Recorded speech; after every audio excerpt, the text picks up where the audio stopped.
Adam, Claire, and their son Finn are introduced as the protagonists of this short story. They are a family of 3, and they have recently relocated to a remote Irish village in the middle of a forest where there are few other inhabitants. Adam is a biologist, and he has always wanted to conduct research on diseased or dying trees in this forest. A few days later, Adam learns that the locals aren't thrilled about his arrival, and that they especially dislike his line of work, studying trees in the forest. One of the locals, named Colum, pays them a visit and tells Adam's wife that whatever he's doing is bad, dangerous, and he should stop immediately. Adam has no idea that he is endangering himself, but Adam knows this is all a plot to scare him away, and he came here with every intention of staying until the job was done. He hates leaving his work unfinished. Adam's wife trusts Coleman and urges that her husband listen to the man. Coleman sits down with Adam's wife and tells her that a few years ago, his own daughter went missing in the same woodland and has never been discovered. According to the villagers, there is another frightening and horrific world in that forest, and its monsters are mortal and fatal.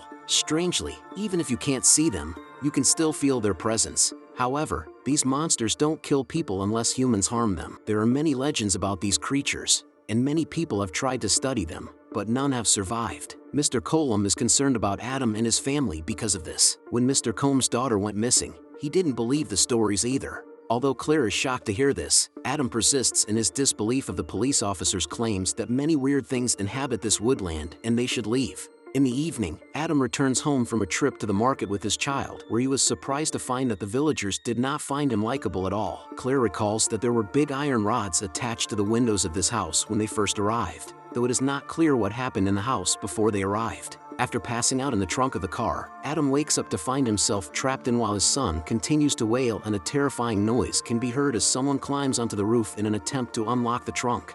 Adam fights his way out of the trunk and, with some difficulty, reaches the baby by tearing open the back seat to make a hole. He then comes home with the infant in his arms and the tragic news of the incident on his skin. After hearing these tales repeatedly, Adam starts to believe them. Adam, despite not knowing how to handle a gun, grabs one to protect his family. He investigates the house as Claire, also terrified, attempts to reassure their young son. After the lights go out, the family is even more terrified to discover that someone else is inside the house with them. Adam decides they must leave immediately and tells his wife to take the most important things later. As they are packing up to leave, they hear creatures nearby but cannot see them due to the darkness. Meanwhile, their dog becomes lost, further frightening them. Finally, they make their way to the car and Adam tries to start it, but as the monsters creep closer, Claire becomes increasingly terrified. After hearing noises outside, Adam gets up to peek out the door to see if anyone is approaching, and suddenly a long needle is jabbed in his back. Claire explains that the former resident had fixed the iron bars on the windows for his safety after being tormented by the monsters. Adam collapses to the ground, and as I bleed out, they realize that they must stay put through the night in order to make a clean break for it in the morning when the sun is up and the streets are illuminated. While Adam is down in the basement turning on the generator, Claire and the baby take refuge in the attic.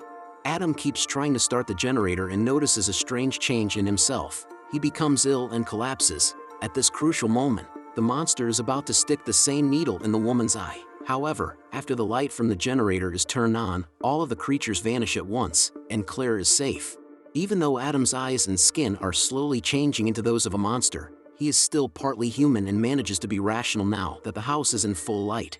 Both Claire and Adam employ the same bars to seal off their home. In an effort to keep them away from Finn, Claire scurried away to the safety of the lamps and pointed them at the intro. Adam shuts the door and shines another light in his face before locking him in the closet. Adam browses the book Colum left behind, reading about the lore of the woods. Concerned for Finn, Claire unlocks the closet and discovers a monster that abducts him. She and Adam chase the monster, but it gets away after Adam is knocked unconscious and falls from the attic, breaking his leg. Claire follows Finn, finds him in a pond, and rescues him just in time from drowning before they return home.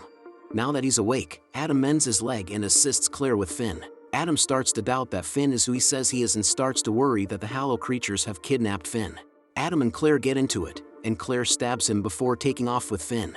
Adam looks for Claire and Finn, but as the infection spreads from his eye, he begins to change into a monster himself. Claire fights back and runs away into the woods. Adam follows Claire into the woods, but he hears a child scream and follows it into a nearby cave, where he finds and confronts the Hallow creatures. Claire escapes the forest and makes it to Combs' house, where she begs to be let in, but Combe answers the door with a gun and tells her the story of his daughter Cora, who was also abducted by the creatures. Adam has finally realized that the monsters covet Finn for sentimental reasons. When Claire in the woods spots the monsters approaching, she uses her camera flashes to scare them off. Adam locates her and presents her with the second Finn.